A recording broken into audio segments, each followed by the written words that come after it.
Welcome to one nation Telugu news. ముందుగా headlines చూద్దాం. వరద ప్రభావిత ప్రాంతాల్లో CM Chandrababu aerial survey. Helicopter ద్వారా వివిధ ప్రాంతాలను పరిశీలించిన ఏపీ సీఎం చంద్రబాబు. బుడమేరు గన్లు, వాటిని పూడ్చే పనుల పరిశీలన, బుడమేరు ఆక్రమణల పరిశీలన.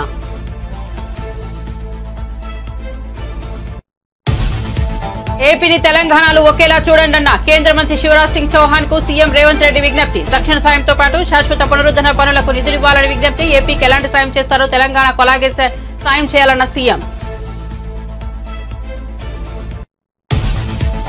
ఖమ్మంలో శివరాజ్ సింగ్ చౌహాన్ ఏరియల్ సర్వే. రేవంత్ రెడ్డి ప్రభుత్వానికి కితాబు. రైతులతో మాట్లాడిన కేంద్ర మంత్రి శివరాజ్ సింగ్ చౌహాన్. రాష్ట్ర ప్రభుత్వం నివారణ చర్యలతో ప్రాణ నష్టం చాలా వరకు తగ్గిందన్న కేంద్ర మంత్రి.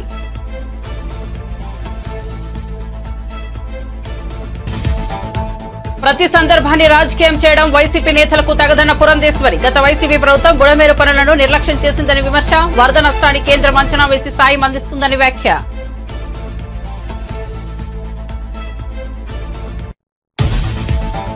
బుడమేరు మూడో గండి పూడ్చేందుకు వచ్చిన 120 మంది ఆర్మీ సిబ్బంది. బుడమేరుకు 3 చోట్ల గండ్లు. వరద రూపంలో విజయవాడపై విరుచుకుపడిన బుడమేరు. ఇప్పటి వరకు 2 గంటలు పూడ్చిన ఏపీ ప్రభుత్వం.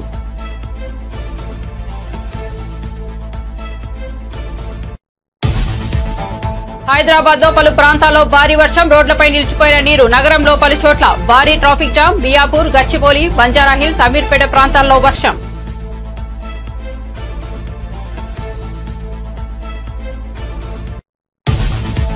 భారీ నష్టాల్లో ముగిసిన స్టాక్ మార్కెట్. ఒక్కరోజే 5 లక్షల కోట్ల నష్టపోయిన ఇన్వెస్టర్లు.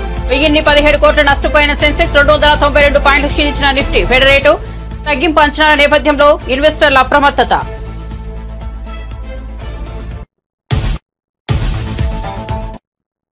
ఇక వార్త వివరాల్లోకి వెళ్తే, విజయవాడ పరిసరాల్లోని వరద ముంపు ప్రాంతాల్లో AP CM Chandrababu aerial survey చేపట్టారు. బుడమేరు డ్రైన్, కొల్లేరు ప్రాంతాలను ఆయన పరిశీలించారు. బుడమేరు ప్రవాహాలు, ముంపు, గండ్లు పడిన ప్రాంతాల పరిశీలన చేపట్టారు. ప్రకాశం బ్యారేజీ దిగువన కృష్ణానది ప్రవాహాన్ని సీఎం పరిశీలించారు. భారీ వర్షాలు, వరదల నేపథ్యంలో తెలంగాణకు తక్షణ సాయంతో పాటు శాశ్వత పునరుద్ధరణ పనులకు తగిన నిధులు కేటాయించాలని కేంద్ర మంత్రి శివరాజ్ సింగ్ చౌహాన్ ను తెలంగాణ ముఖ్యమంత్రి రేవంత్ రెడ్డి కోరారు. ఏపీకి ఎలాంటి సాయం చేస్తారో తెలంగాణకు అలానే చేయాలని, 2 తెలుగు రాష్ట్రాలను ఒకేలా చూడాలని కోరారు. సచివాలయంలో కేంద్ర మంత్రికి వరద ప్రభావం నష్టంపై ముఖ్యమంత్రి, అధికారులు పవర్ పాయింట్ ప్రెజెంటేషన్ ద్వారా వివరించారు. విజయవాడ వరద సహాయక చర్యలపై ముఖ్యమంత్రి చంద్రబాబు టెలికాన్ఫరెన్స్ నిర్వహించారు. వరద ప్రాంతాల్లో జరుగుతున్న పారిశుద్ధ్య పనులపై వివరాలను ముఖ్యమంత్రికి అధికారులు వివరించారు.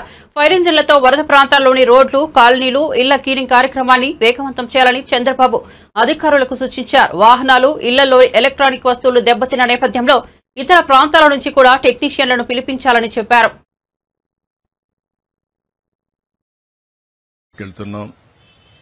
149 సచివాలయాలు అర్బన్ ఏరియాలో, ఒక 30 సచివాలయాలు రూరల్ ఏరియాలో, అదే సమయంలో 32 వార్డుల కింద డివైడ్ చేసి, డివిజన్ల కింద డివైడ్ చేసి, ఎప్పటికప్పుడు వచ్చిన సమాచారాన్ని అక్కడుండే ఇన్ఛార్జెస్ పంపిస్తున్నాం. వాళ్ళను కూడా యాక్టివేట్ చేస్తున్నాం.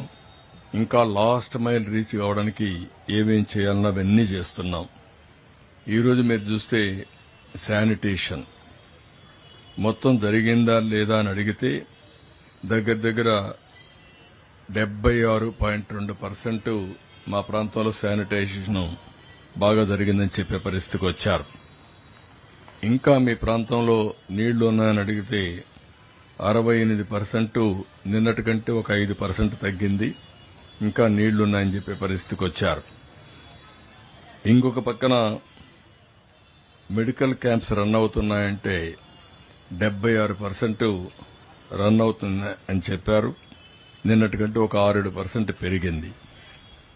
ఇంకొక పక్కన క్వాలిటీ ఆఫ్ ఫుడ్ కూడా అడిగితే 80%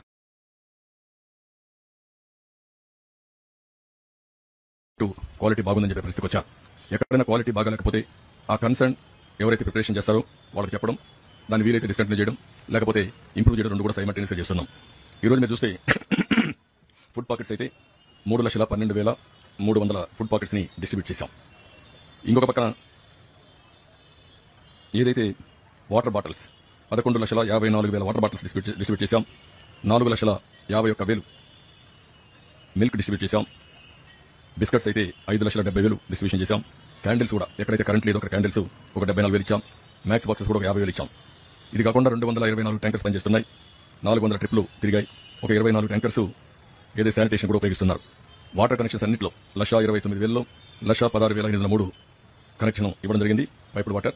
అయితే 2 రోజులు వాడద్దని చెప్పాం. అదర్ పర్పసెస్ వాడుకోవచ్చు, కానీ తాగడానికి వాడడానికి వీల్లేదు. అది అయిన తర్వాత వాడుకోవచ్చు. 12,197 కనెక్షన్స్ మాత్రం ఇంకా తీసుకోలేదు.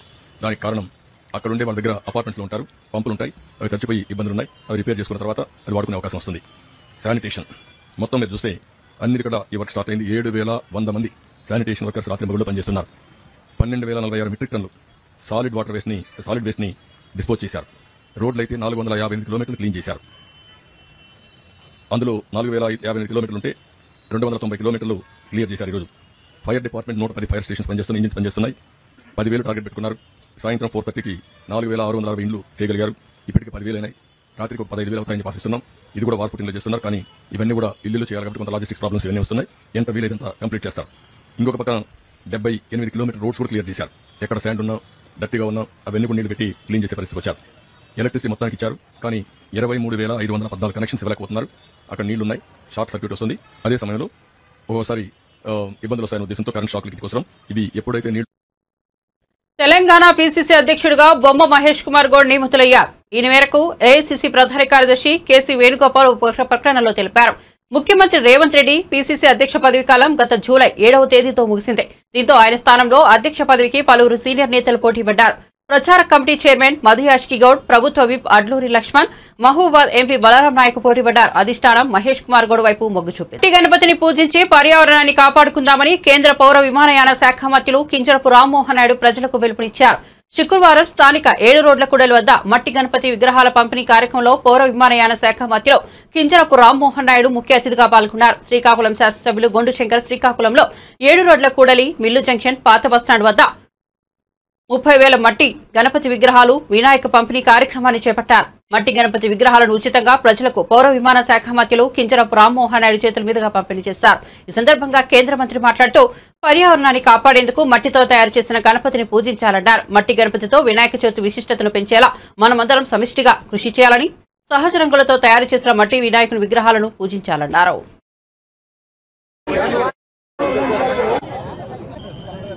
అలాగే శ్రీకాకుళం శాసనసభ్యులు గొండు శంకర్ గారు, తెలుగుదేశం పార్టీ కార్యకర్తలు అందరూ సమక్షంలో ఈరోజు నిర్వహించడం జరుగుతుంది. మరి ప్రతి సంవత్సరం కూడా ఆనవాయితీగా ఈ యొక్క కార్యక్రమం ప్రజల్లో ఒక చైతన్యం తీసుకొని రావడానికి, పర్యావరణం పట్ల బాధ్యత వహిస్తూ ప్రకృతిని మనం కాపాడుకోవాలనే ఆలోచనతో ఈ యొక్క కార్యక్రమం నిరంతరం కూడా చేస్తున్నాం. ఇందులో ఆర్ట్ ఆఫ్ లివింగ్ వారు కూడా పార్టిసిపేట్ చేస్తూ వాళ్ళు కూడా సహకరిస్తున్నారు. వాళ్ళకు కూడా ధన్యవాదాలు. ప్రకృతి అనేటటువంటిది ప్రతి ఒక్కరి తాలూకా బాధ్యత. అందరూ కూడా సమిష్టిగా మన తాలూకా ప్రకృతిని మనం కాపాడుకుంటూ కేవలం మన కోసమే కాకుండా భవిష్యత్తు కోసం కూడా మనం అందరం కూడా కాపాడి సంరక్షించుకోవాల్సినటువంటి అవసరం ఉంది. ప్రకృతి కానీ కన్నెర్ర చేస్తే దాని పరిణామాలు ఏ రకంగా ఉంటాయనేది ఈరోజు విపత్తుల రూపంలో మనం చూస్తున్నాం. విజయవాడలో వచ్చినటువంటి వర్షాలు కానీ, లేకపోతే వాయనాడులో వచ్చినటువంటి వర్షాలు కానీ, ఇలా అనేక సందర్భాల్లో విపత్తుల రూపంలో ప్రకృతి తన తాలూకా ఆగ్రహం కూడా ప్రజల మీద చూపిస్తుంది. అటువంటివి మనమందరం కూడా తగ్గించుకోవాలనంటే ప్రకృతిని బాధ్యతగా మనమందరం కూడా చూసుకోవాలి. మరి అందులోనే మట్టి విగ్రహాలు పంపిణీ కార్యక్రమం గతంలో కూడా ఎప్పుడు చేసినా సరే శ్రీకాకుళంలో, ముఖ్యంగా శ్రీకాకుళం కార్పొరేషన్లో ప్రజలందరూ కూడా చాలా ఆనందంగా దాన్ని స్వీకరిస్తూ గ్రాండ్ సక్సెస్ చేశారు. ఈరోజు కూడా ఈ యొక్క కార్యక్రమం ద్వారా సుమారు 30,000 విగ్రహాలు పెట్టాం. అన్నీ కూడా చాలా పెద్ద ఎత్తున ప్రజలు కూడా దీన్ని ఆనందంగా స్వీకరిస్తూ ముందుకు నడిపిస్తున్నారు. అదే రకంగా ఎన్ని రోజులు వ్రత కార్యక్రమాలు చేసినా సరే ప్రతి ఒక్క రోజు కూడా బాధ్యతగా కార్యక్రమాలన్నీ కూడా చేయాలి.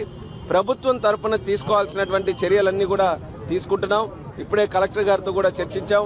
ఆయన కూడా ముందుగానే రివ్యూ కార్యక్రమాలు ఎస్పీ గారు అందరూ కూడా నిర్వహించుకొని, ముఖ్యంగా సేఫ్టీ వైజ్ కానీ, సెక్యూరిటీ వైజ్ కానీ ఎక్కడ ఎటువంటి సంఘటనలు కూడా జరగకుండా మరి చాలా పద్ధతిగా వైభవంగా ఈ యొక్క కార్యక్రమం జరగడానికి అన్ని కార్యక్రమాలు కూడా చేపడుతున్నాం. శ్రీకాకుళం కార్పొరేషన్లో సుమారు 4 పాయింట్లు పెట్టాం. విసర్జన కోసం 4 పాయింట్లు పెట్టాం. అలాగే ప్రతి మండలంలో కూడా ఒక పాయింట్ పెట్టి అందరూ కూడా నదిలో కానీ ట్యాంకుల్లో కానీ వెళ్ళకపోయినా సరే క్రేన్లు పెట్టి మరి ప్రత్యేకంగా అవన్నీ కూడా నిమజ్జనం చేసేటటువంటి కార్యక్రమానికి మొట్టమొదటిసారిగా శ్రీకారం చుడుతున్నాం. ఇది భక్తులందరికీ కూడా చాలా ఉపయోగపడేటటువంటి విధంగా ఈ యొక్క కార్యక్రమాన్ని కూడా చేస్తున్నాం. అందరూ కూడా చక్కగా జరుపుకోండి. ఎక్కడ కూడా గొడవలు లేకుండా సాధారణంగా చూస్తున్నాం. పర్మిషన్స్ ఇచ్చేటప్పుడు కానీ, గ్రామాల్లో విగ్రహాలు పెట్టేటప్పుడు కానీ అప్పుడప్పుడు రాష్ట్రంలో అత్యాచారాలు నిత్యకృత్యమయ్యాయని మాజీ మంత్రి హరీష్ రావు విమర్శించారు. 9 నెలల కాంగ్రెస్ పాలనలో మహిళలపై 1900 లైంగిక దాడులు జరిగాయని చెప్పారు.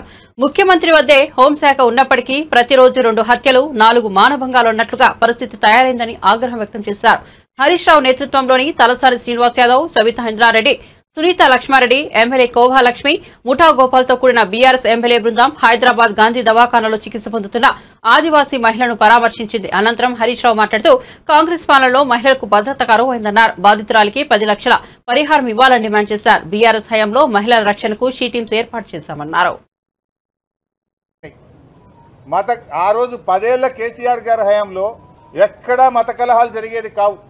ఈ ప్రభుత్వం ఇవాళ ఈ డీజీపీ గారు వచ్చినాక 4 జరిగినాయి. ఒకటేమో నిర్మల్లో, రెండవది సనత్ నగర్లో, మూడవది గోషామహల్లో, 4వది జైనూర్లో. 4 చోట్ల ఈరోజు మత కలహాలు జరిగినాయి. ఈ డీజీపీ గారు వచ్చిన తర్వాత సిస్టమ్ మొత్తం కొలాప్స్ అయిపోయింది. ఇవాళ నేను వ్యక్తిగతంగా ఎవరితో మాట్లాడతలేను. సరి అయిన అధికారిని సరి అయిన స్థానంలో పెట్టాలి. మా మెదక్ జిల్లాలో లా అండ్ ఆర్డర్ ప్రాబ్లం వచ్చి మత కలహాలు జరిగినాయి ఒక 2 నెలల క్రితం. జరిగితే అప్పుడు అక్కడున్న ఎస్పీ గారు బాగాలేరని, డిఎస్పీ గారు బాగాలేరని, వాళ్ళ ఫెయిల్యూర్ వల్ల జరిగిందని వాళ్ళని ట్రాన్స్ఫర్ చేసిండ్రు. ట్రాన్స్ఫర్ చేస్తే ఎక్కడికి చేసిండ్రు? మెదక్లో మత కలహాలు జరిగినాయని లా అండ్ ఆర్డర్లో ఫెయిల్ అయిందన్న ఎస్పీని తెచ్చి హైదరాబాద్ ఈస్ట్ జోన్ డీసీపీగా పోస్టింగ్ ఇచ్చిండ్రు. అంటే మీరు అవార్డు ఇస్తుండ్రా, ప్రమోషన్ ఇస్తుండ్రా, పనిష్మెంట్ ఇస్తుండ్రా? అంటే మీరు సరిగ్గా పనిచేయడం లేదు. ఈ విషయాలు ఇవన్నీ కూడా చాలా ఆందోళనకరంగా ఉన్నాయి. అందువల్ల మేము కేంద్ర హోంశాఖను కూడా కోరుతా ఉన్నాం. ఈ రాష్ట్రంలో మహిళలకు భద్రత కరువైంది. ఇవాళ లా అండ్ ఆర్డర్ కొలాప్స్ అయింది. కేంద్ర హోంశాఖ జోక్యం చేసుకోవాలని, కేంద్ర ప్రభుత్వం స్పందించాలని చెప్పి కూడా మేము కోరుతా ఉన్నాం. జాతీయ మహిళా కమిషన్ కూడా స్పందించాలి. ఇవాళ రోజు మహిళలపై అత్యాచారాలు నిత్య కృత్యమైపోయినాయి ఈ రాష్ట్రంలో. జాతీయ మహిళా కమిషన్ కూడా స్పందించాలని చెప్పి కూడా మేము ఈ సందర్భంగా కోరుతా ఉన్నాం. డయల్ 100 పనిచేస్తలేదు. గతంలో డయల్ 100కి ఫోన్ చేస్తే 5 నిమిషాల్లో 10 నిమిషాల్లో పోలీస్ వాహనం వచ్చేది. ఈ మధ్య మనం చూసాం నాగర్ కర్నూలులో ఒక రైతు డయల్ 100కు ఫోన్ చేస్తే 40 నిమిషాలైనా పోలీస్ వాహనం రాలేదు. 40 నిమిషాలు కొడుతూనే ఉన్నారు అతన్ని. చివరికి ఆయన ప్రాణం పోయింది, ఆ రైతు ప్రాణం పోయింది. అంటే డయల్ 100 కూడా పనిచేయని పరిస్థితి వచ్చింది. ఇవాళ ఏం చేస్తున్నారు? అసలు పోలీసులు ఏం చేస్తున్నారు అంటే ఈ ప్రభుత్వం ఏమైందంటే పోలీసులను తమ పని తాము చేయనీయట్లేదు. పోలీసులను ఇతర కార్యక్రమాలకు వాడుతూ ఉన్నారు. మాకు వరద సాయం అందలేదని ఖమ్మంలో వాళ్ళు సోషల్ మీడియాలో పోస్టులు పెడితే ఆ వరద బాధితుల మీద కేసులు పెడతారు. వారికి సహాయం చేయడానికి బీఆర్ఎస్ ఎమ్మెల్యేలు వెళ్తే మా మీద దాడి చేస్తారు. జర్నలిస్టుల మీద ముఖ్యమంత్రి గారి స్వగ్రామంలో దాడులు జరుగుతూ ఉంటాయి. ప్రశ్నిస్తే అక్రమ కేసులు పెడతారు. అంటే మీరు ఇలా దబాయించులు, అక్రమ కేసులు, ఇతర పనులను పోలీసులకు చెప్పి నిజంగా పోలీసులు చేయాల్సిన పనిని పోలీసులు చేయనీయడం లేదు. ఇదే పోలీసులు కదా, ఇదే పోలీసులు దేశంలో తెలంగాణ పోలీసు అత్యుత్తమంగా తీర్చిదిద్దింది ఇదే పోలీసులు కదా. ఆ పోలీసులను మీరు పని చేయనీయడం లేదు. పోలీసులను ఇతర కార్యక్రమాలకు వాడడం వల్ల ఇవాళ రాష్ట్రం యొక్క వ్యవస్థ దెబ్బతింటుంది, రాష్ట్ర ప్రతిష్ట దెబ్బతింటుంది. ఇది అంతా కూడా ముఖ్యమంత్రి గారి ఫెయిల్యూర్. ఈరోజు ఈ ముఖ్యమంత్రి గారు వరద విపత్తు సహాయం చేయడంలో ఫెయిల్ అయిపోయిండ్రు, వరద నిర్వహణలో ఫెయిల్ అయిపోయిండ్రు, లా అండ్ ఆర్డర్లో ఫెయిల్ అయిపోయిండ్రు, రుణమాఫీ చేయడంలో ఫెయిల్ అయిపోయిండ్రు, విద్యా వ్యవస్థను నడిపించడంలో ఫెయిల్ అయిపోయిండ్రు. మొత్తంగా ముఖ్యమంత్రి గారు ఫెయిల్ అయిపోయిండ్రు. ముఖ్యమంత్రి గారి దగ్గరనే హోంశాఖ ఉంది. ఆయన నిర్వహించే హోంశాఖ ఇవాళ ఎట్లయిపోయింది? రోజు 2 హత్యలు 4 మానభంగాలు అన్నట్టు అయిపోయింది రాష్ట్రం. ఇదా మీరు నిర్వహించేది? ఇదా మీరు ప్రతిష్ట చేసేది? ఎంతసేపు ప్రతిపక్షాలను చేసుడు, మా మీద అక్రమ కేసులు పెట్టుడు, మా ఎమ్మెల్యేలను వేధించుడు, ఎమ్మెల్యేల ఇళ్లకు పోయి కండువాలు కప్పడం మీద బిజీ ఉన్నావు తప్ప పాలన గాలి వదిలేసిండి ముఖ్యమంత్రి గారు. ప్రతి సందర్భాన్ని రాజకీయం చేయడం తగదని వైసీపీ నేతలకు ఏపీ బీజేపీ చీఫ్ పురంధేశ్వరి హితవు పలికారు. ప్రజల ప్రాణాలు పోతున్న సమయంలో కూడా రాజకీయాలు చేస్తున్నారని మండిపడ్డారు. గత వైసీపీ ప్రభుత్వ నిర్లక్ష్యం వల్లే బుడమేరుకు గండిపడిందని చెప్పారు. గతంలో టీడీపీ ప్రభుత్వం 400 కోట్లతో బుడమేరు పటిష్టతను పనులు చేపట్టిందని తెలిపారు. 2019లో అధికారంలోకి వచ్చిన వైసీపీ ప్రభుత్వం పనులు పూర్తి చేయకుండా నిర్లక్ష్యం చేసిందని పురంధేశ్వరి విమర్శించారు. బుడమేరు పనులను వైసీపీ ప్రభుత్వం పూర్తి చేసి ఉంటే ఇంత విపత్తు సంభవించేది కాదని అన్నారు. వారు చేసిన పాపాన్ని పక్కవారికి అంటగడుతున్నారని దుయ్యబట్టారు. భారీ వర్షాల కారణంగా ఎంత నష్టం వాటిల్లిందో కేంద్ర ప్రభుత్వం అంచనా వేసి సాయం అందిస్తుందని చెప్పారు. హైదరాబాద్ లోని పలు ప్రాంతాల్లో భారీ వర్షం కురిసింది. సాయంత్రం కురిసిన వర్షానికి నగరంలో పలుచోట్ల ట్రాఫిక్ జామ్ అయింది. ఉదయం వర్షం కాస్త తెరిపించినప్పటికీ సాయంత్రానికి భారీ వర్షం కురిసింది. మియాపూర్, గచ్చిబౌలి, బంజారా హిల్స్, ఖైరతాబాద్, అమీర్పేట తదితర ప్రాంతాల్లో వర్షం కురిసింది. చాలా ప్రాంతాల్లో రోడ్లు జలమయం కావడంతో వాహనదారులు వెళ్లేందుకు ఇబ్బందులు పడ్డారు. ఆఫీసుల నుంచి బయటకు వచ్చే సమయం కావడంతో ట్రాఫిక్ జామ్ ఏర్పడింది. వర్షం కారణంగా చాలా మంది వర్షంలో తడవకుండా ఫుడ్ ఓవర్ బ్రిడ్జ్ కింద దుకాణాల ముందు తలదాచుకున్నారు. విజయవాడ ఇప్పుడిప్పుడే కోలుకుంటోంది. వరద బాధితులకు సహాయక చర్యలు ముమ్మరంగా కొనసాగుతున్నాయి. బాధితుల కోసం పలు రకాల ఆహార పదార్థాలతో రాష్ట్ర ప్రభుత్వం ప్యాకెట్లు తయారు చేయించి పంపిణీ చేయిస్తోంది. ప్యాకింగ్ పంపిణీ తీరును మున్సిపల్ శాఖ మంత్రి నారాయణ పరిశీలించారు. అధికారులని, మంత్రులని అందరినీ, ప్రజాప్రతినిధులందరినీ యాక్చువల్గా మొబిలైజ్ చేసి సహాయ చర్యలు ముమ్మరం చేయడం వల్ల ఈరోజు ప్రాణ నష్టాన్ని మినిమైజ్ చేయగలిగారు. ఆ రోజు ఫస్ట్ నేనే యాక్చువల్గా 1వ తేదీ ఉదయం మార్నింగ్ 8 గంటలకు ఇక్కడికి వచ్చాను. ఇక్కడి నుంచి ఆ సెంటర్ దాకా నడిచిపోతే కేవలం 1 అడుగే నీళ్లు ఉన్నాయి 8 గంటలప్పుడు. మళ్ళీ నేను కొన్ని ఏరియాలు తిరిగి మళ్ళీ ఇక్కడికి 9:30కి వచ్చాను. 1.5 అవర్ 1.5 అవర్లో మళ్ళీ ఇక్కడికి పోతే నడుములోతు నీళ్ళు వచ్చినాయి. అప్పుడు వెంటనే ముఖ్యమంత్రి గారికి ఫోన్ చేసి చెప్పా, ఇలా ఉంది సార్ పరిస్థితి, పెరిగిపోతున్నాను. వెంటనే ముఖ్యమంత్రి గారు క్షణాల మీద ఇక్కడికి వచ్చారు. ఇక్కడికి వచ్చి పరిస్థితి చూసి వెంటనే మొత్తం నీళ్లు పోయిన దాకా నేను కలెక్టరేట్లోనే ఉండి మానిటరింగ్ చేస్తాను. అందరు అధికారులని, మంత్రులని అందరినీ రమ్మని చెప్పి 32 డివిజన్లకు అలాట్ చేసి ఈరోజు చేయటం జరిగింది. 32 డివిజన్లలో 26 డివిజన్లలో వాటర్ లేదు. ఇప్పుడు 32 డివిజన్లకు ఎఫెక్ట్ అయింది. అందులో 26 లేదు, కేవలం ఒక 6 డివిజన్లో ఉంది. అందులో మేజర్గా ఉండేది ఈ డివిజన్లో ఉంది. ఎందుకుందంటే ఇక్కడ ఫస్ట్ 3 గంటలు పడ్డాయి, అది పూడ్చారు. తర్వాత మళ్ళీ 3 గంటలు పడ్డాయి. అంతేకాకుండా కాలువలో ఫ్లో 6000 క్యూసెక్కులు రావటం, 3 గంటలు పట్టడం, ఆ వాటర్ రావటంతో మళ్ళీ నిన్న ఉదయం నుంచి యాక్చువల్గా వాటర్ వచ్చింది. అయితే ఆ 3 గంటలు 2 గంటలు పూర్తి చేశారు. మరొక గంటని కూడా దాదాపు 50% పైన పూర్తి చేశారు. ఇవాళ రాత్రికి అది కూడా పూర్తి చేస్తారు. అది పూర్తి చేస్తే ఇంకా వాటర్ పెద్ద రాదు. ఎందుకంటే 15,500 క్యూసెక్కులే ఉన్నాయి. నిన్న ఉదయం 6000 క్యూసెక్కులు ఉన్నది. ఇప్పుడు కాలువలో 1500. అయితే గండ్ల వల్ల ఆల్రెడీ వాటరు పొలాల్లోకి వచ్చే నీరు, ఆ నీరంతా పోవాలి. ఆ నీరంతా పోవటానికి రేపు ఈవినింగ్ దాకా పడుతుంది. రేపు ఉదయం నుంచి యాక్చువల్గా ఈ వాటర్ ఫ్లో తగ్గి రేపు ఈవినింగ్కి మేజర్ తగ్గొచ్చని ఎస్టిమేట్ చేస్తున్నాం. అయితే ప్రజలు ఎవరు ఇబ్బంది పడకూడదని, ఎక్కడైతే వాటర్ క్లీన్ అయిపోయిందో శానిటేషన్ చేయమన్నారు. 10,000 మంది ఎంప్లాయీస్ని పెట్టి శానిటేషన్ చేస్తున్నారు. 10,000, ఒకరిద్దరు కాదు. అయితే ఆ 26 డివిజన్లు అయితే అట్లా దాదాపు అయిపోయింది. నేను తిరిగి వచ్చాను. ఇప్పుడే 32 డివిజన్ పోయి చాలా చక్కగా చేశారు, చాలా చక్కగా ఆ విధంగా చేస్తూ ఉన్నారు. ఇక్కడ కూడా వాటర్ తగ్గిపోయిన తర్వాత వాటర్ తగ్గిన 12 గంటలు పూర్తి చేస్తారు. 12 గంటల్లోనే బ్లీచింగ్ చేస్తారు, ఫాగింగ్ చేస్తారు. ఆ విధంగా మున్సిపల్ అధికారులకు ఆదేశించాము. అయితే ఎవరు ఇబ్బంది పడకూడదని ముఖ్యమంత్రి గారు ఎక్కడైతే వాటర్ ఉందో వాళ్ళందరికీ ఫుడ్ ఇవ్వమంటున్నారు. వాటర్ పోయిన దగ్గర వాళ్ళకి సరుకులు అంటే 25 కేజీల బియ్యం, 1 కేజీ కందిపప్పు, 1 కేజీ చక్కెర, 2 కేజీలు ఉల్లిపాయలు, 2 కేజీలు ఉల్లగడ్డలు, 1 లీటర్ పామాయిల్. అంతేకాకుండా చిన్నపిల్లల కోసంగా వాళ్ళు కూడా ఉంటారని వాళ్ళకి 6 బిస్కెట్ ప్యాకెట్లు, ఒక 6 ఆపిల్, ఒక 3 నూడిల్ ప్యాకెట్స్, అదేవిధంగా పాలు 2 లీటర్లు ఇవ్వమని ఆదేశించారు. అవి ఆల్రెడీ స్టార్ట్ చేశారు. ఆల్రెడీ ఎక్కడైతే నీళ్లు లేవో అక్కడ స్టార్ట్ చేశారు. ఇక్కడ కూడా ఒకసారి నేను అనుకోవటం ఎల్లుండి ఈవినింగ్కి నీళ్లు ఉండకపోవచ్చు. నీళ్లు బాగానే ఇక్కడ కూడా చేస్తాం. అయితే 3,20,000 ఇల్లు ఉండేది. 3,20,000 జనాభా ఇక్కడ ఉండేది. మొత్తం ఈ ఎఫెక్ట్ అయింది. 3,20,000 జనాభా అయితే మేము ఫుడ్ మొన్న 12 లక్షలు ఇచ్చా. 12 లక్షలు, 8 లక్షల పాలు, 8 లక్షల బిస్కెట్లు, 10 లక్షల వాటరు. ఇంకా చాలదంటే నిన్న 30 లక్షల వాటర్ చేశా. నిన్న మొన్న ఈవినింగ్ సార్ ఫుడ్ తగ్గించేయండి అంటే నిన్న యాక్చువల్గా 8 లక్షలు తెచ్చాం నిన్న నైట్.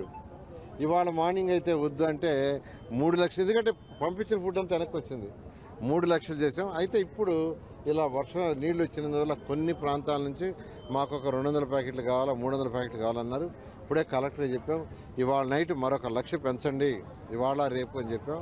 ఈ విధంగా ఈరోజు ఎంతైతే తెలుగు రాష్ట్రాల్లోనే ప్రఖ్యాతిగాంచిన ఖైరతాబాద్ బడా గణేశుడు నవరాత్రులకు సిద్ధమయ్యాడు. 70 సంవత్సరాలు పూర్తి చేసుకున్న సందర్భంగా ఈసారి 70 అడుగుల ఎత్తుతో వినాయకుడిని పూర్తిగా పర్యావరణ రహితంగా తయారు చేశారు.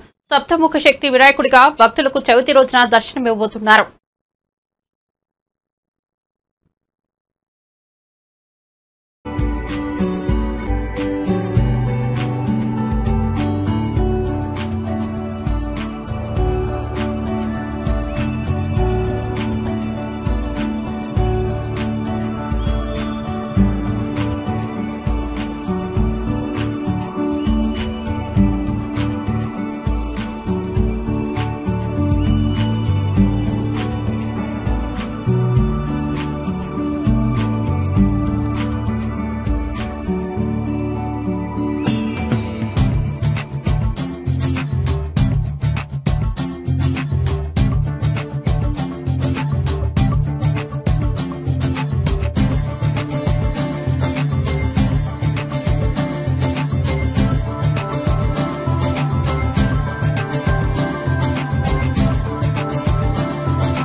భారత స్టాక్ మార్కెట్ భారీ నష్టాలు చవిచూసింది. బీఎస్ఈ లిస్టెడ్ కంపెనీల మార్కెట్ క్యాప్ ఈ ఒక్కరోజే 5.3 లక్షల కోట్లు తగ్గింది. సెన్సెక్స్ ఏకంగా 1017 పాయింట్లు క్షీణించి 81,183 వద్ద ముగిగా నిఫ్టీ 292 పాయింట్లు నష్టపోయి 24,852 వద్ద స్థిరపడింది. అమెరికా ఫెడ్ రేటు తగ్గింపు అంచనాలు, యూఎస్ ఉద్యోగ నివేదికకు ముందు ఇన్వెస్టర్లు అప్రమత్తత పాటించారు. మార్కెట్ భారీ పతనం కారణంగా బీఎస్ఈలో లిస్టెడ్ కంపెనీల మార్కెట్ క్యాపిటలైజేషన్ దాదాపు 5.3 లక్షల కోట్లు తగ్గి 460.04 కోట్ల వద్ద ఉంది. గురువారం నాడు మార్కెట్ ముగిసిన తర్వాత ఈ కంపెనీల మార్కెట్ క్యాపిటలైజేషన్ 465.3 లక్షల కోట్లగా ఉంది. బులెటిన్ ముగించే ముందు హెడ్లైన్స్ మరోసారి చూద్దాం. వరద ప్రభావిత ప్రాంతాల్లో CM Chandrababu aerial survey, helicopter ద్వారా వివిధ ప్రాంతాలను పరిశీలించిన ఏపీ సీఎం చంద్రబాబు. బుడమేరు గన్లు, వాటిని పూడ్చే పనుల పరిశీలన, బుడమేరు ఆక్రమణల పరిశీలన.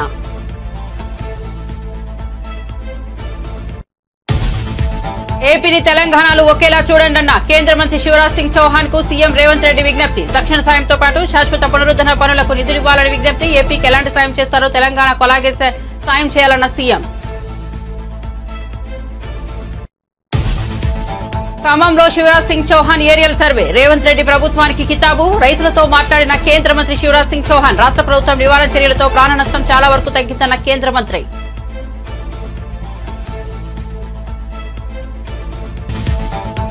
ప్రతి సందర్భాన్ని రాజకీయం చేయడం వైసీపీ నేతలకు తగదన్న పురంధేశ్వరి. గత వైసీపీ ప్రభుత్వం బుడమేరు పనులను నిర్లక్ష్యం చేసిందని విమర్శ. వరద నష్టాన్ని కేంద్రం అంచనా వేసి సాయం అందిస్తుందని వ్యాఖ్య.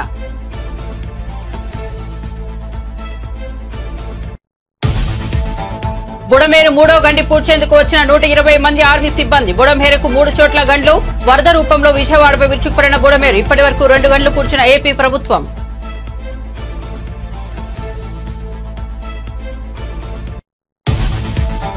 హైదరాబాద్ లో పలు ప్రాంతాల్లో భారీ వర్షం, రోడ్లపై నిలిచిపోయిన నీరు. నగరంలో పలు చోట్ల భారీ ట్రాఫిక్ జామ్. మియాపూర్, గచ్చిబౌలి, బంజారాహిల్స్, అమీర్పేట ప్రాంతాల్లో వర్షం.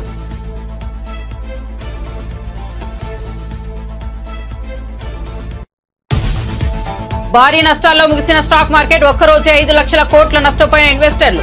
1017 కోట్ల నష్టపోయిన సెన్సెక్స్. 292 పాయింట్లు క్షీణించిన నిఫ్టీ. ఫెడ్ రేటు తగ్గింపు అంచనాల నేపథ్యంలో ఇన్వెస్టర్ల అప్రమత్తత. మరిన్ని అప్డేట్స్ కోసం చూస్తూనే ఉండండి వన్ నేషన్ తెలుగు న్యూస్.